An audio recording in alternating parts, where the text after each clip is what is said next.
মিশর টালমাটা, সরকার টালমাটা। সরকার প্রধান ছিল জামাল আব্দুল নাসের, কয়টারে জেলে ভর।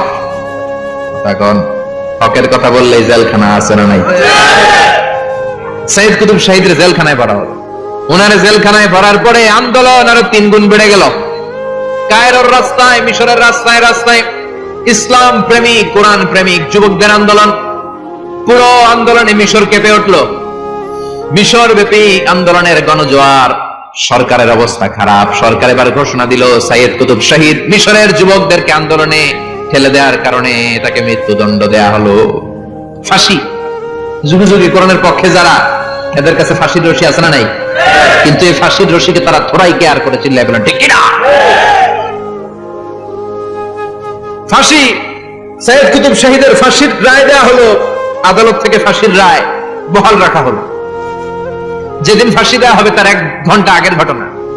কারা কর্তৃপক্ষের নিয়ম অনুযায়ী, জেল কোডের নিয়ম অনুযায়ী জেলখানার যিনি ইমাম আছে না, উনি 1 ঘন্টা আগে আইসা এই কালিমা পড়ায়, যারা ফাঁসি দেওয়া হবে এর পড়ায় লা ইলাহা মুহাম্মাদুর।